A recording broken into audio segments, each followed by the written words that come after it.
Non communicable disease क्या मतलब होता है भाई, इसका मीनिंग बताओ पहले तो जरा मुझे, सभी लोग जिसको पता हो। हाँ पता है किसी को?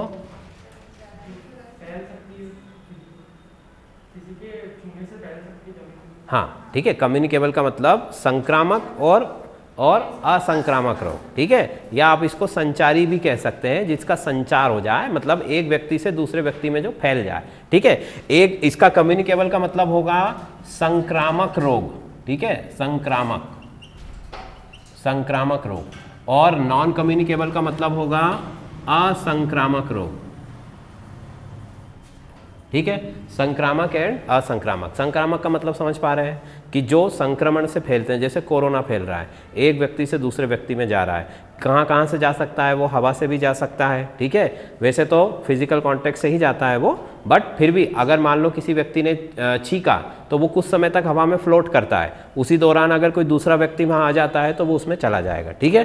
तो हवा से, पानी से, केवल नॉट हम कोरोना की बात नहीं कर रहे हैं, ऐसी जितनी भी डिसीज़ है जो संक्रामक है वो किन किन वजहों से फैल सकती है। देखो सबसे पहले तो फिजिकल कॉन्टैक्ट से, है ना, मैं लिखते जाता हूँ। पहला क्या हो सकता है, फिजिकल कांटेक्ट।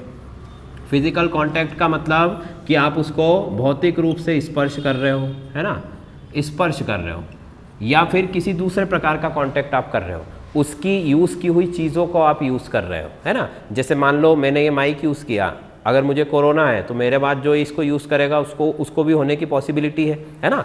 या फिर मैं जिस पानी से, गिलास से पानी पीता हूँ उससे आप पानी पी रहे हो, या जिस प्लेट में मैं खाना खाता हूँ वहाँ पर आप खाना खा रहे हो, मैं जिस बेड पर सो रहा हूँ उस पर आप सो रहे हो, है ना। इस तरह की कोई भी ऐसी चीज़ जिससे कि मैं यूज़ कर रहा हूँ और उसको आप यूज़ कर रहे हो, तो उससे भी आपको वो डिसीज़ क्या हो सकती है, लग सकती है। या फिर आप डायरेक्ट जाकर फिजिकल कॉन्टैक्ट हो रहे हो, गले मिल रहे हो, हाथ मिला रहे हो, इस तरीके की चीज़ें, तो भी उससे भी आपको क्या हो सकता है, वो इन्फेक्शन हो सकता है, ठीक। तो पहली चीज़ तो हो गई हमारी फिजिकल कांटेक्ट, भौतिक रूप से उसको स्पर्श करना।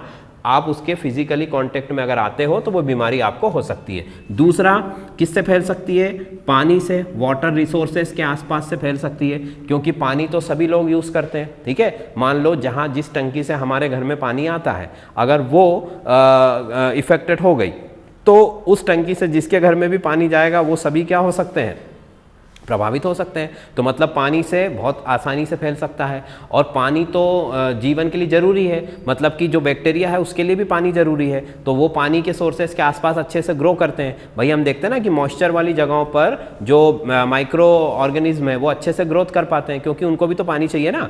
तो कहने का मतलब कि वाटर रिसोर्सेज के थ्रू या किसी भी पानी का ऐसा स्रोत जो सब लगभग पब्लिक, जैसे पब्लिक नल हो, प्याऊ हो, ऐसी जगहों से भी ये आसानी से फैल सकता है, ठीक। फिर तीसरी चीज़ क्या हो सकती है, एयर के थ्रू फैल सकता है, हवा के थ्रू। कुछ बीमारियां ऐसी भी होती है जो किसके थ्रू फैल सकती है, हवा के थ्रू फैल सकती है, ठीक है। तो ये हो गया फिजिकल कांटेक्ट, वाटर, एयर। फिर और क्या हो सकता है इसके बाद, खाना भी हो सकता है, फूड, ठीक है। हम लोग जो भी खाना खा रहे हैं वो अगर कंटामिनेटेड है पहले से ही, है ना, जैसे हम पानी पूरी खाते हैं तो पानी पूरी वाले मस्त बनाते हैं पानी पूरी, है ना, बढ़िया, उसी हाथ से सब उनका काम चलता है, तो वो ऐसी जगहों से भी आपको क्या हो सकता है, आपका जो वायरस है वो फैल सकता है, ठीक। चलो फिर अगला देखो तो जरा, ये तो मैंने बता दिया। अब एक आप ऐसा समझ लो कि इन दोनों के बीच में हम डिफरेंस बता रहे हैं, है ना, कम्युनिकेबल और नॉन कम्युनिकेबल डिसीज के बीच में। तो देखो कम्युनिकेबल में पहला पॉइंट तो क्या हो गया कि ये इन सब चीज़ों से फैल सकती है, ठीक। और नॉन कम्युनिकेबल में क्या हो जाएगा कि इन चीज़ों से ये फैलेगी क्या, नहीं फैलेगी। भाई जैसे फिजिकल कांटेक्ट अगर मैंने किया, जैसे मान लो एक मैं एग्जाम्पल के थ्रू समझाता हूँ आपको, जैसे मान लो कैंसर है, कैंसर एक कैसी डिसीज़ है, नॉन कम्युनिकेबल डिसीज़ है, वो एक व्यक्ति से दूसरे व्यक्ति में नहीं जाएगी किसी भी हाल में, है ना। तो मान लो अगर मैंने जिस व्यक्ति को कैंसर है उसको मैंने टच किया तो मुझे कैंसर होगा क्या, नहीं होगा। अगर उसका झूठा पानी पिया मुझे कैंसर होगा क्या, नहीं होगा। अगर एयर है, फूड है, कोई भी चीज़ है, मुझे कैंसर उससे नहीं हो सकता है। क्यों नहीं होता है? कैंसर तो म्यूटेंट डिसीज है। हाँ बोलो।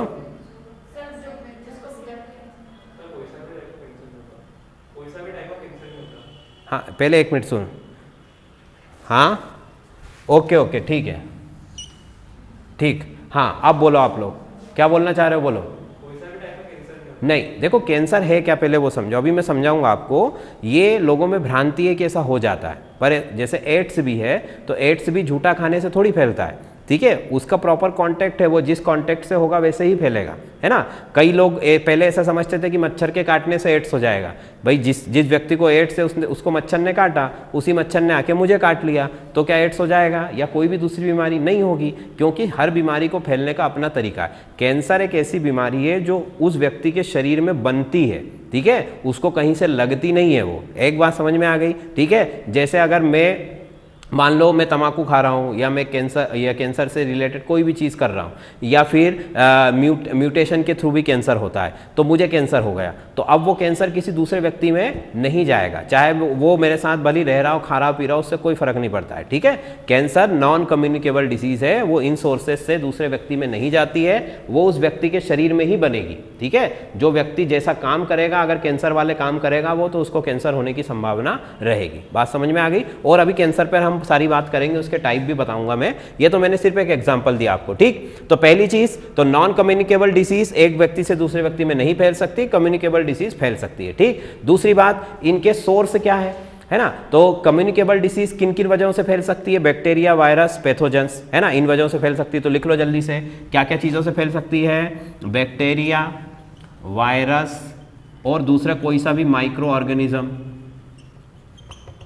ठीक है, बैक्टीरिया, वायरस, दूसरा माइक्रो ऑर्गेनिज्म। और नॉन कम्युनिकेबल डिसीज कैसे होती है भाई, तो नॉन कम्युनिकेबल डिसीज अभी बताया मैंने, जैसे कि उस व्यक्ति के शरीर में किसी इफेक्ट के थ्रू बनती है ना, जैसे कि कैंसर। वो मैंने अगर सिगरेट पिया, मैंने बहुत तंबाकू खाया, पान खाया, तो मेरे शरीर में वो क्या होगी, बन जाएगी, ठीक है, वो किसी सोर्स से फैलती नहीं है। क्लियर। तो ये हम इसमें छोटा मोटा डिफरेंस आप इसको मान सकते हो कि ये ऐसा है, ठीक है। अब देखो, पहले हम नॉन कम्युनिकेबल डिसीज की बात करते हैं, क्योंकि कम्युनिकेबल तो बहुत ही सिंपल है ना। नॉन कम्युनिकेबल में देखो तो जरा कौन कौन सी हो गई। पहली डिसीज, पहली तो हमने लिखा कैंसर हो गई, है ना, ये हो गई कैंसर, ठीक। दूसरी हो गई नहीं, HIV तो कम्युनिकेबल है, HIV एड्स जो है वो कम्युनिकेबल डिसीज है, ठीक है। दूसरी हो गई रेस्पायरेटरी, जो ट्रैक होता है आपका,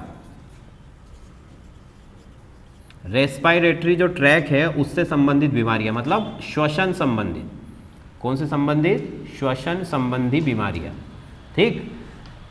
उसके बाद आप दे सकते हो हार्ट से रिलेटेड डिसीज, हार्ट से रिलेटेड डिसीज आपकी हो सकती है, हृदय संबंधी बीमारियां, है ना। इसके बाद आपको डायबिटीज हो सकती है, शुगर की बीमारी जिसको हम कहते हैं मधुमेह, है ना, तो मधुमेह हो सकती है, ये भी नॉन कम्युनिकेबल है। हाँ, टीबी वो तो कम्युनिकेबल है, हाँ, नहीं, कुछ टाइप उसके जेनेटिक है, सभी नहीं है। टीबी तो कम्युनिकेबल है, वो तो महा कम्युनिकेबल है। टीबी के पेशेंट को तो बहुत दूर ही रखा जाता है, अलग, है ना। अगर उसके कांटेक्ट में आप आ गए तो वो तो निश्चित होना ही है, ठीक है। पर चूंकि टीबी का इलाज आ चुका है तो वो ज़्यादा डेंजरस नहीं है, पर वो इसमें नहीं आएगी, वो तो कम्युनिकेबल में आएगी, ठीक है। तो ये कुछ ऐसी बीमारियां हैं जिनको कि हम कह सकते हैं कि ये क्या है, ये नॉन कम्युनिकेबल डिसीज है। एक एक करके हम इनकी बात यहाँ पर करने वाले हैं, ठीक है। अब देखो, इसके अलावा और भी हम देख सकते हैं, जैसे इसमें लिखा हुआ है क्रोनिक डिसीज हो गई है। चलो ठीक, पहले एक एक करके इन्हीं की बात करते हैं। अब देखो, श्वसन संबंधी कौन कौन सी बीमारी हो सकती है, जैसे मान लो अस्थमा हो सकता है आपको, ठीक है, या फिर एलर्जी हो सकती है, एलर्जी भी एक रेस्पिरेटरी ट्रैक की डिसीज है ना।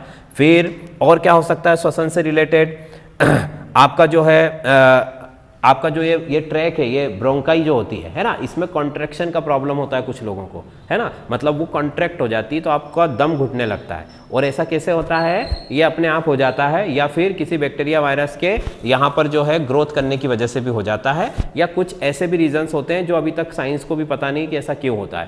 पर जनरली कुछ लोगों की आपने देखा होगा ना, जैसे जबान भी हिलती है, कुछ बीमारियां, कुछ बुखार ऐसे होते हैं जिसमें व्यक्ति की जबान हिलती है, जैसे कुत्ते की हिलती है ना, उस प्रकार से। तो वो एक, हालांकि वो एक नर्वस डिसऑर्डर है, पर उसी तरीके से यहाँ पर भी क्या होता है, ट्रैक में एक कॉन्ट्रैक्शन हो जाता है, ठीक, वो हो सकता है। फिर हार्ट से रिलेटेड क्या क्या डिसीज हो सकती है बताओ जरा। एक तो हार्ट अटैक हो सकता है, ठीक, तो दूसरा हो सकता है आपका बीपी, है ना। बीपी में दोनों टाइप के बीपी आ जाएंगे आपके, हाई बीपी, लो बीपी, है ना, ये सब हार्ट से संबंधित डिसीज हो जाएगी। फिर डायबिटीज, मधुमेह, ये तो सबको पता ही है ना। मधुमेह में क्या होता है ये जनरली लोगों को पता है, उसके बारे में भी हम बात करेंगे। तो एक एक करके हम बात करते हैं। देखो सबसे पहले कैंसर की ही बात करता हूं मैं, है ना। तो कैंसर क्या है आप बताओ जरा, आपको पता हो जितना। क्या है कैंसर? सेल मिसबिहेव करते हैं। मिसबिहेव मतलब कौन, कैसे मिसबिहेव? हाँ, ऑनलाइन में से कोई बताएगा कैंसर की डेफिनेशन? विनीता, अंकित, प्रिया, विजय। ट्यूमर बनता है, ठीक है। और देखो कैंसर है क्या, पहली चीज तो ये अनियंत्रित विभाजन बोलेंगे उसको, क्या बोलेंगे? अनकंट्रोल्ड ग्रोथ, ठीक है। जैसे जनरली हमारे सेल के अंदर डिवीजन होता है, भाई एक सेल से 2 बनती है, 2 से 4 बनती है, तभी तो हम लोग बड़े होते हैं, ठीक है। जैसे छोटे से हम इतने बड़े कैसे हो गए? सेल डिवीजन हुआ तभी तो बड़े हुए। बट जब ये ग्रोथ ऐसी होने लगे कि इसको कोई रोकने वाला ही नहीं है, क्योंकि जब सेल डिवीजन होता है तो उसको रोका भी जाता है किस समय पर रुकना, नहीं तो हम तो आसमान में चले जाएं, इतनी हाइट बढ़ जाए। ऐसा होता है क्या कभी? नहीं होता है। क्यों? क्योंकि एक टाइम पर सेल को डिवीजन करने से मना कर दिया जाता है और वो सेल मान जाती है। बट कैंसर की जो सेल बन जाती है वो मानती है क्या? नहीं, वो डिवीजन करती ही जाती है। जैसे मान लो ये मेरा हाथ है, ठीक है, ये मेरा हाथ है, यहाँ पर बीच में कहीं पर एक ऐसी सेल है जो लगातार डिवीजन कर रही है, ठीक है। अब इसके अगल बगल में दूसरी कई सारी सेल्स हैं, ठीक है। वो सेल में डिवीजन नहीं हो रहा है पर इसमें लगातार डिवीजन हो रहा है, तो ये डिवीजन करती जा रही है और नई नई सेल बनाती जा रही है। पहले 1 थी, फिर 2 हुई, फिर 4 हुई, फिर 10 हो गई, फिर 1000 हो गई, ठीक है। तो अब जगह तो उतनी ही है, ठीक है, और उसी में वो क्या हो रही है? बढ़ती चली जा रही है। तो इस वजह से वहां पर क्या बन जाता है? फिर गठान बन जाती है, जिसको हम क्या कहते हैं? ट्यूमर, ठीक है।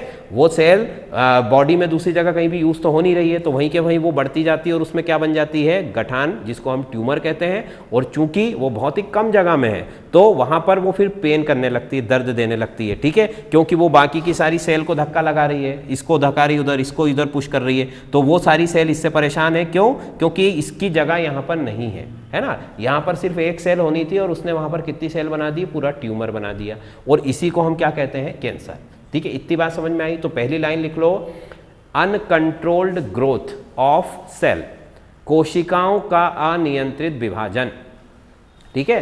अनकंट्रोल्ड ग्रोथ ऑफ सेल, अनियंत्रित विभाजन, ठीक है। ये पहली चीज हो गई। दूसरा लिखो,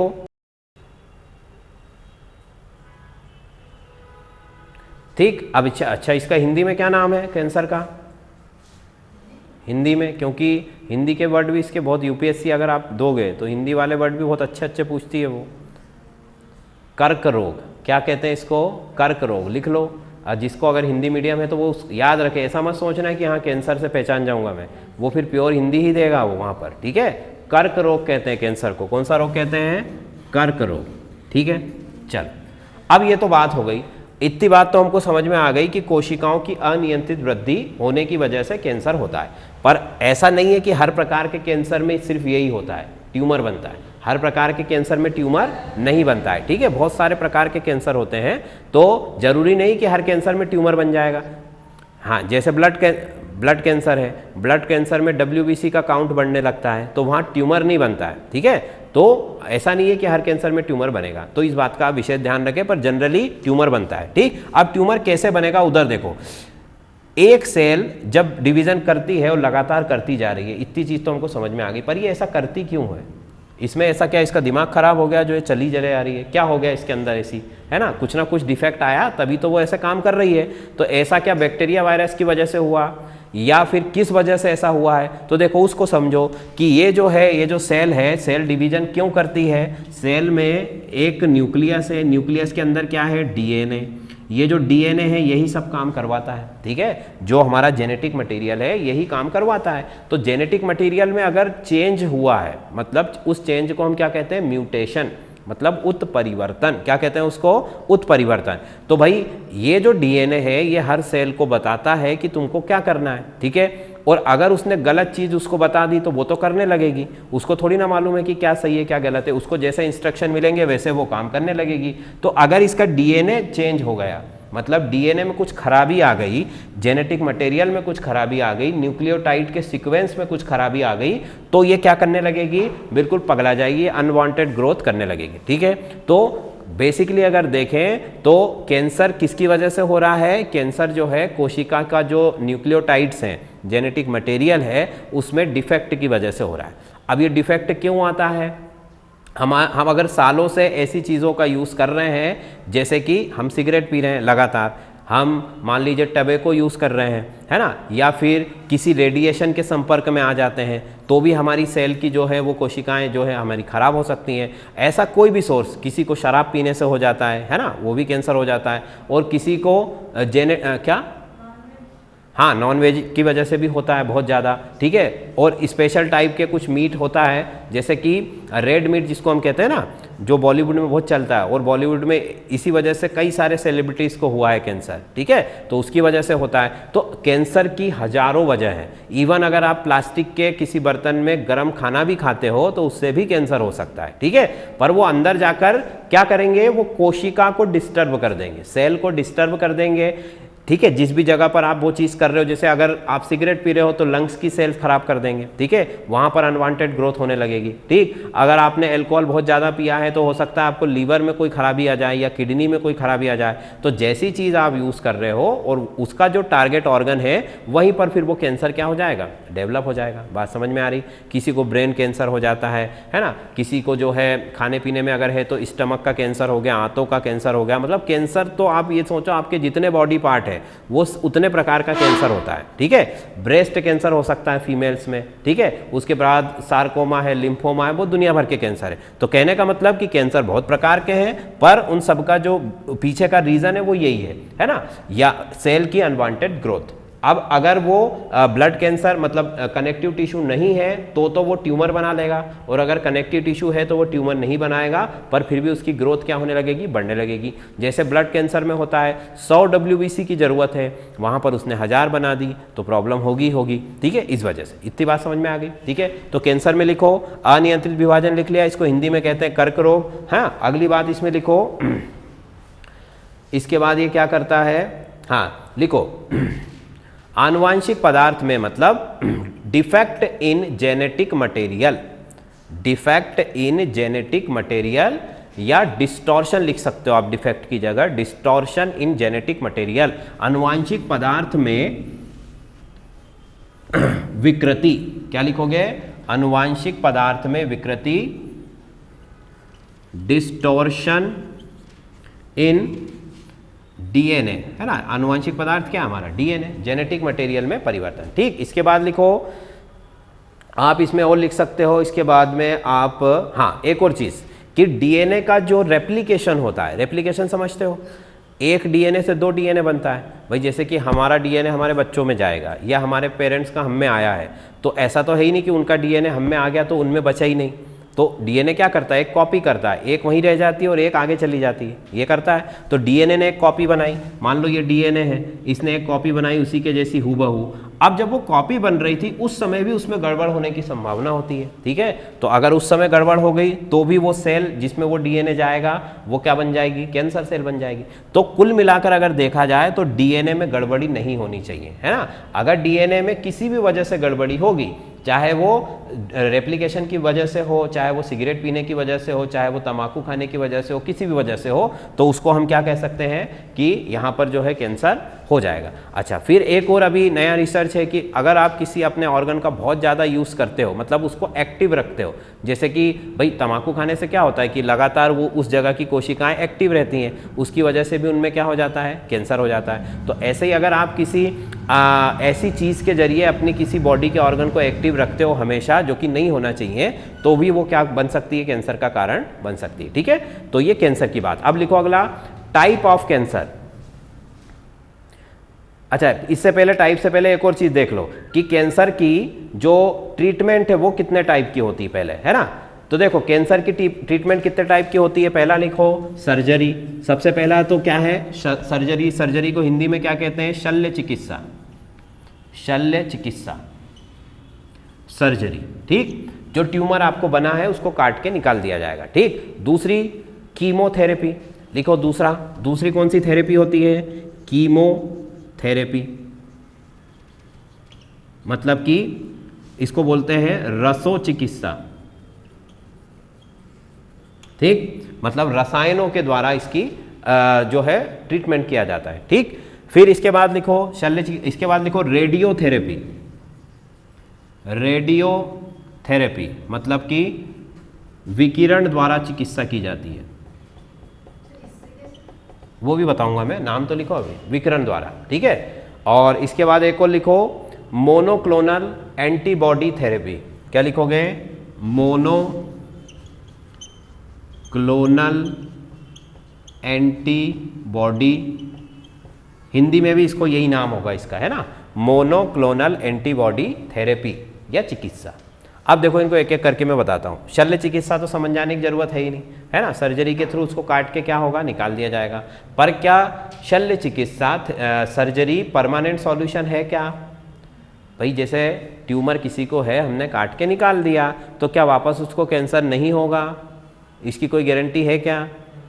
क्योंकि सेल तो भाई देखो, मान लो इतना बड़ा ट्यूमर है, उसको मैंने काट के निकाल दिया, हाँ, अगर एक भी सेल रह गई वहाँ पर तो वो तो वापस ग्रोथ कर लेगी। तो मतलब सर्जरी जो है आपकी वो कोई परमानेंट सॉल्यूशन नहीं है। हालांकि ये बात ठीक है कि फिर हम उसको कंट्रोल कर सकते हैं, जैसे वो एक सेल अंदर रह गई है वो भी ट्यूमर बनाएगी, पर फिर दवाइयों द्वारा उसको क्या किया जा सकता है, नियंत्रित किया जा सकता है। और अगर नहीं होगी तो फिर से सर्जरी करना पड़ेगी। क्लियर? तो सर्जरी एक अच्छा ऑप्शन है। बट ये देखो, कैंसर का अगर आपको ट्रीटमेंट चाहिए तो आपको ये चाहिए कि आप उसको अर्लियर स्टेज में अगर डायग्नोसिस हो गया है, शुरू में अगर वो पता चल गया है तो आपका ट्रीटमेंट हो जाएगा। क्योंकि आजकल इतनी टेक्नोलॉजी आ गई हमारे पास कि हम उसका ट्रीटमेंट कर सकते हैं, पर आपको वो हमेशा लेना पड़ेगा ट्रीटमेंट। मतलब वो ऐसा नहीं है कि आपने गोली ले ली और अच्छा हो गया बाद में, वो तो हमेशा ही चलेगा फिर ट्रीटमेंट। आपकी जब तक जिंदगी है तब तक वो ट्रीटमेंट चलता रहेगा, ठीक है।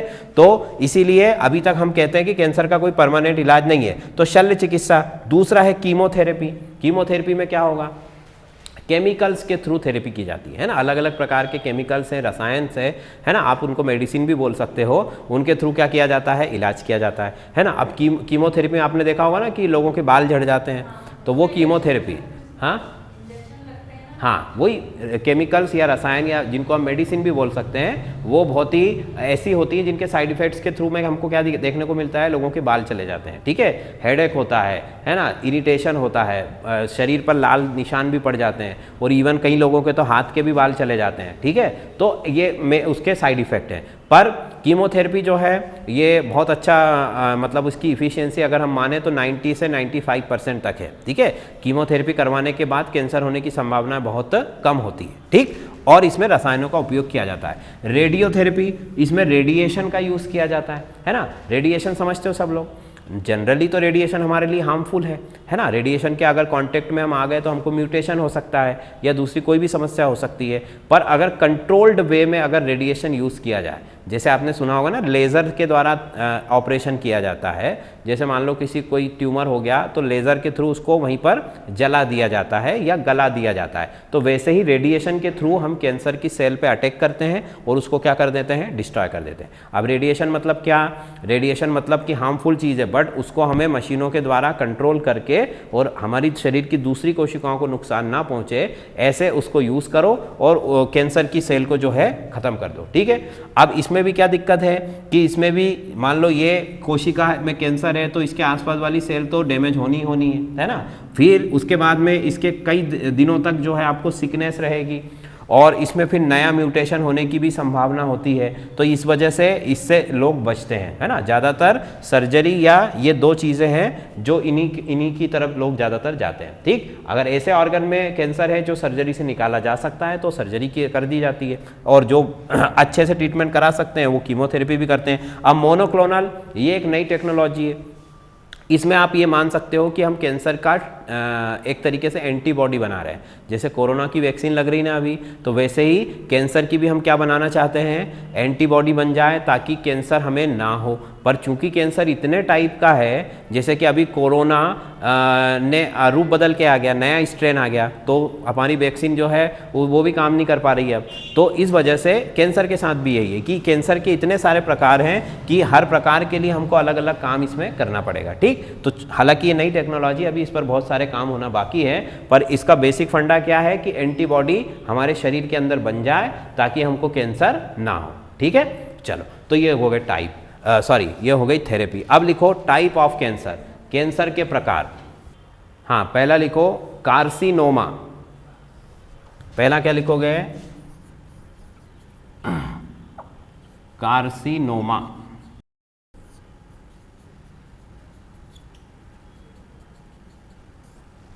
ठीक है, कार्सिनोमा। तो इसको लिखो, कार्सिनोमा क्या है उसको समझ लो जरा। कार्सिनोमा में लिखो पहली लाइन तो ये एपिथेलियल कैंसर है। कौन सा कैंसर है? एपिथेलियल। एपिथेलियल को हिंदी में कहते हैं उपकला में होने वाला कर्क रोग है। ठीक है, अब उपकला क्या होती है? एपिथेलियल कोई बता सकता है? नहीं पता? अरे, स्किन का सबसे ऊपर वाले भाग को क्या कहते हैं? एपिथेलियल। कोई सी भी स्किन, जैसे हमारी पूरी बॉडी में स्किन है। अब अगर मान लो मैं इस स्किन जब मैंने पढ़ाया था तो स्किन में कई सारे लेयर्स होते हैं, है ना? एपिथेलियल, फिर उसके बाद में एपिडर्मिस, आपने उसका नाम सुना होगा। एपिथेलियल का मतलब ऊपर वाली सतह, उसको एपिडर्मिस भी कहते हैं। तो एपिडर्मिस, डर्मिस, एंडोडर्मिस, मीजोडर्मिस, बहुत सारी चीज़ें हमने पढ़ी हुई है। तो वो सबसे ऊपर, जैसे मेरा हाथ है तो हाथ की सबसे ऊपर वाली जो स्किन है वो क्या होगी मेरी? वो होगी एपिथेलियल या एपिथेलियम। ठीक है, अब इसमें ये कैंसर होता है। मतलब कैसे? कि ये एपिथेलियम की है और इसके नीचे ही जस्ट बोले कैंसर हो जाएगा या उसी लेयर में हो जाएगा। ठीक है, ये वाला कैंसर। जैसे कि इसके उदाहरण अगर मैं बताऊं तो क्या क्या हो सकते हैं उसके उदाहरण में लिखो। पहला ब्रेस्ट कैंसर, स्तन कैंसर। महिलाओं को स्तन में होने वाला जो कैंसर है वो क्या होता है? एपिथेलियल। इसके बाद लार्ज इंटेस्टाइन का कैंसर, लार्ज इंटेस्टाइन कैंसर। ठीक है, बड़ी आंत में होने वाला कैंसर। ठीक है, तो बड़ी आंत की जो एपिथेलियम है उसमें हो जाएगा। ठीक, फिर उसके बाद लिखो प्रोटेस्ट कैंसर। प्रोटेस्ट ग्लैंड में होता है, प्रोटेस्ट ग्लैंड में, ग्रंथि में होने वाला कैंसर। ये बड़ी आंत हो गई, ये हो गई आपकी प्रोटेस्ट ग्लैंड, प्रोटेस्ट ग्रंथि। ठीक, दूसरा एक और इसमें आप ले सकते हो लंग कैंसर। लंग कैंसर भी किसकी श्रेणी में आएगा? कार्सिनोमा की श्रेणी में आएगा। ठीक है, तो कार्सिनोमा क्या है? कोई भी आपका ऑर्गन है उसकी जो एपिथेलियम है उसमें होने वाला कैंसर है। ठीक है, मतलब ये अंदर वाले उसमें नहीं जाएगा, ये ऊपर ही रहेगा। और फिर वहां पर जैसे मान लो आंत में हो गया, तो आंत में जब ये कैंसर होगा तो ट्यूमर बनाएगा, और ट्यूमर बनाएगा तो क्या करेगा कि आपको फिर वो पेन करने लगेगा। जैसे कि मान लो ये मेरी आंत है ना? ये जैसे हमने स्टमक बनाया और ये आपकी बड़ी आंत है। ठीक है, तो ये जो आंत है इसमें यहाँ पर मान लो कैंसर हो गया तो ये बढ़ता रहेगा, तो फिर ये क्या करेगा? आपको दिक्कत देने लगे। मतलब ये अंदर की तरफ नहीं बढ़ रहा है, ये पेट में ही बढ़ रहा है आपका, जहाँ से खाना आपका जाएगा वहीं पर ये कैंसर है। ठीक है, इसका मतलब है एपिथेलियम। एपिथेलियम आंत की या किसी भी प्रकार का कोई भी ऑर्गन है उसकी ऊपरी सतह पर होने वाला कैंसर है, ये अंदर की तरफ नहीं जाएगा। ठीक है, इस प्रकार का कैंसर। ये उदाहरण बता दिए मैंने, ये उसका नाम हो गया, नोट कर लो इसको। अगला लिखो सार्कोमा। अगला जो कैंसर का टाइप है वो कौन सा है? सार्कोमा।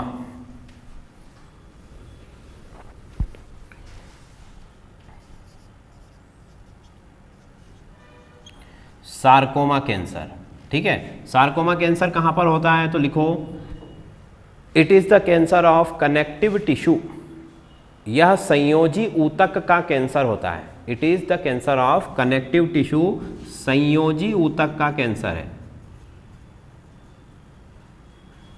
अब संयोजी ऊतक क्या होते हैं बताओ जरा, पढ़ा चुका हूं मैं। क्या होते हैं संयोजी ऊतक? भाई नाम से क्लियर नहीं हो रहा आपको? संयोजन का मतलब क्या होता है? संयोजन करना मतलब क्या होता है हिंदी में? हाँ, जोड़ना। संयोजन मतलब क्या होता है? जोड़ना। कनेक्टिव टिश्यू, उसका नाम ही पढ़ो ना, कनेक्शन करता है ये। ठीक है, दो चीज़ों को आपस में क्या करेगा? जोड़ेगा। जैसे कि ब्लड होता है, ब्लड पूरी बॉडी में घूमता ठीक है। तो ब्लड क्या है, कनेक्टिव टिश्यू, वो पूरी बॉडी को कनेक्ट किया हुआ है। आपके लिगामेंट्स है, आपके बोन्स हैं, ये सब चीज़ें क्या करती है, एक दूसरे को कनेक्ट करती हैं। तो ये सब के सब क्या हो जाएंगे, आपके कनेक्टिव टिश्यू हो जाएंगे। ठीक है, तो कनेक्टिव टिश्यू में होने वाले जो कैंसर है उसको मैं क्या कहूँगा, उसको मैं कहूँगा सार्कोमा। ठीक है, इसमें आपका जो ब्लड कैंसर है उसको भी आप इसके अंदर रख सकते हो। ठीक है, और मैं आपको बता देता हूँ एग्जाम्पल। ठीक है, ब्लड कैंसर को मैं इसके अंदर रख सकता हूँ। ठीक,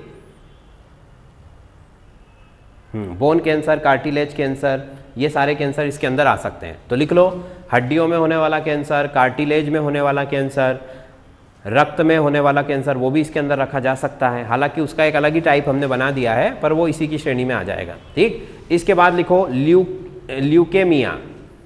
ल्यूकेमिया, ल्यूकेमिया कैंसर, ठीक है, इसी को कहा जाता है ब्लड कैंसर। ठीक है, ल्यूकेमिया कैंसर को ही क्या कहा जाता है, ब्लड कैंसर। क्या होता है इसके अंदर बताओ तो जरा, ल्यूकेमिया में क्या होता है, वाइट ब्लड सेल का काउंट या वाइट ब्लड सेल में अनवांटेड ग्रोथ होने लगती है। तो लिख लो अनवांटेड, हाँ lymphocyte, unwanted growth of WBC, श्वेत रक्त कोशिकाओं में होने वाली अनियंत्रित वृद्धि।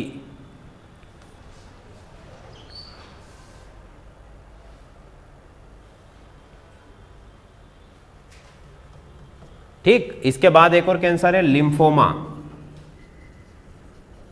Lymphoma cancer. ठीक है, लिम्फोमा कैंसर का क्या है, इसमें ये लिम्फेटिक ऑर्गन्स में होता है। किसमें होता है, लिम्फेटिक, हाँ लिम्फ नोड में।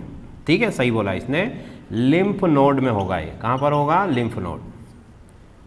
जैसे कि ब्लड सर्कुलेटरी सिस्टम होता है हमारा, वैसे ही एक लिम्फेटिक सर्कुलेटिक सिस्टम भी होता है। ठीक है, तो उसमें जो लिम्फ नोड्स होती हैं उसके अंदर ही कैंसर होता है, उसको कहा जाता है लिम्फोमा कैंसर, जो लिम्फ में होने वाला कैंसर है। ठीक है, लिम्फ का मतलब एक सफ़ेद तरल होता है ना, वाइट कलर का लिक्विड होता है। जैसे ब्लड रेड होता है, तो ब्लड में से अगर मैं मान लो WBC को निकाल दूं, है ना, एक एग्जाम्पल के लिए बोल रहा हूं, तो वाइट कलर का जो बचता है वैसा ही लिम्फ होता है। ठीक है, और लिम्फ जनरली ऐसे ही बनता है, कोशिकाओं में से रिस के जो लिक्विड बाहर आता है वो लिम्फ कहलाता है। ठीक है, उस पर हम डिटेल में बात करेंगे। तो ये कैंसर के टाइप हो गए। ठीक है भाई, तो कैंसर के परिभाषा बता दी है ना, उसके उदाहरण बता दिए और उसके टाइप बता दिए और उसकी थेरेपी भी बता दी मैंने। ठीक है, ये कैंसर वाला आपका पोर्शन हो गया। अब अगला देख लो डायबिटीज़, वो भी फटाफट बता देता हूँ मैं, है ना, बहुत आधा तो आपको पता ही होगा। डायबिटीज़ क्या होती है बताओ जरा जल्दी से, शुगर की मात्रा बढ़ जाती है। देखो हम जो भी खाना खाते हैं, है ना, वो जाकर के क्या बनता है, ग्लूकोज, मतलब शुगर बनता है और हमारे ब्लड में जाता है। अब ब्लड शुगर का जो लेवल है उसको मेंटेन रखने के लिए बॉडी एक हार्मोन बनाती है ना, जिसको क्या कहते हैं, इंसुलिन। क्या कहा जाता है उसे, इंसुलिन। कहाँ बनता है इंसुलिन, पेनक्रियाज में बनता है। कहाँ बनता है, पेनक्रियाज की बीटा सेल में। ठीक है, पेनक्रियाज एक ऑर्गन है, ये इस तरीके का ऑर्गन होता है, पत्ती जैसा दिखाई देगा आपको, है ना, ये ऐसे, ये पेनक्रियाज एक ऑर्गन है, इसके अंदर बीटा सेल्स होती हैं, है ना, हाँ नहीं, किडनी के ऊपर है, स्टमक के नीचे है। ठीक है, पित्ताशय के बगल में। तो देखो ये आपकी जो सेल है, कौन सी सेल है, बीटा सेल्स, ये बीटा सेल। बीटा सेल क्या बनाती है, इंसुलिन। अब ये इंसुलिन क्या करेगा, ये ब्लड में जाएगा, वो ब्लड में मान लो शुगर का लेवल अगर बढ़ रहा है तो उसको कम करेगा। ठीक है, और कम हो रहा है तो उसको क्या करेगा, मेंटेन करेगा। तो ये कहाँ से मेंटेन करता है भाई, देखो जो एक्स्ट्रा ग्लूकोज है, मान लो मुझे बॉडी में 10 ग्राम ग्लूकोज चाहिए, है ना, और मेरी बॉडी ने 20 ग्राम, मैंने खाना 20 ग्राम खा लिया, क्योंकि खाना हम कोई तोल के थोड़ी खाते हैं कि इतने ग्राम ग्लूकोज खा रहे हैं, वो तो खा लिया हमको जितनी भूख लगी। अब क्या होगा, जो एक्स्ट्रा ग्लूकोज है उसको ये लीवर में जाके डिपॉजिट करवा देगा। मतलब कि इंसुलिन का काम क्या है, इंसुलिन जो एक्स्ट्रा ग्लूकोज है उसको लीवर में जाके डिपॉजिट करवा रहा है ताकि वो आगे समय के लिए काम आ जाए, है ना, और अगर बॉडी में कम हो रहा है तो वहाँ से वापस ला के भी देगा वो आपको। बात समझ में आ रही। तो ब्लड शुगर में ब्लड में आपका जो शुगर का लेवल है वो हमेशा एक जैसा होना चाहिए, चाहे आप खाना ज़्यादा खाओ चाहे कम खाओ। अगर कम खाओगे तो लीवर से ग्लूकोज आ जाएगा और अगर ज़्यादा खाओगे तो कहाँ चला जाएगा, लीवर में। अब ये काम सब कौन कर रहा है, ये कर रहा है इंसुलिन। अब अगर आपको डायबिटीज़ हुई है ना, तो दो चीज़ हो सकती है कि या तो आपका इंसुलिन बनना बंद हो गया अंदर से, ठीक है, पहली चीज़। दूसरी चीज़, इंसुलिन बन तो रहा है पर कोशिकाओं में उसके प्रति विरोध उत्पन्न हो गया, मतलब एक रेजिस्टेंस जनरेट हो गया है ना, मतलब सेल्स जो है उसको एक्सेप्ट नहीं कर रही है, ये भी एक बीमारी होती है। तो उस कंडीशन में भी आपका जो इंसुलिन है वो काम नहीं कर पाएगा अपना, ठीक, तो भी डायबिटीज़ हो जाएगी। या फिर आप इतनी ज़्यादा शुगर खा रहे हो कि इंसुलिन काम करते करते थक गया है ना, वो उस चीज़ को फिर मेंटेन नहीं रख पाएगा, क्योंकि एक लेवल होता है। और देखो ऐसा कोई 1-2 दिन में नहीं होता है कि हमने एक दिन बहुत ज़्यादा मीठा खा लिया तो हमको शुगर हो जाएगी, ये सालों की हैबिट में होता है ना। बचपन से अगर कोई व्यक्ति है जिसके ब्लड में हमेशा ही शुगर ज़्यादा रहती है, उस वजह से फिर उसका इंसुलिन का जो सिक्रीशन है वो डिस्टर्ब हो जाता है और फिर बॉडी उसको कंट्रोल नहीं कर पाती और उसको डायबिटीज़ हो जाती है। तो इतनी बात समझ में आ गई। तो मेन आपका जो फैक्टर है वो क्या है, इंसुलिन, ठीक। अब डायबिटीज़ में क्या क्या होता है, अगर ब्लड शुगर का लेवल ऊपर नीचे होता रहेगा तो आपको फिर आपके खाने पीने का बहुत ज़्यादा ध्यान रखना पड़ेगा। आपने अगर कुछ ज़्यादा खा लिया तो ब्लड शुगर बहुत बढ़ जाएगा, कुछ नहीं खाया तो बहुत कम हो जाएगा, है ना। वो सारा काम जो पहले बॉडी खुद कर रही थी वो अब आपको खुद करना पड़ेगा, ठीक है, और अपनी हैबिट में बहुत ज़्यादा सुधार करना पड़ेगा। दूसरा, फिर इंसुलिन के इंजेक्शन दिए जाते हैं, है ना, मतलब बॉडी इंसुलिन बना नहीं रही है तो आपको ऊपर से इंसुलिन लेना पड़ेगा, तो वो इसका ट्रीटमेंट हो जाएगा, ठीक है। तो बेसिकली इंसुलिन का जो सिक्रीशन है उसमें होने वाला डिस्टर्बेंस से ही आपको क्या होगी, डायबिटीज़ होगी, और ये हमारे देश के अंदर हर तीसरे चौथे व्यक्ति को आपको मिल जाएगी, ठीक है। तो ये डायबिटीज़ हो गई आपकी। इसके बाद की चीज़ें फिर हम आगे देखेंगे, इसमें नॉन कम्युनिकेबल भी बताऊंगा मैं, है ना, और नॉन कम्युनिकेबल में भी 1-2 चीज़ें रह गई है वो भी मैं बता दूंगा, ठीक है, ओके।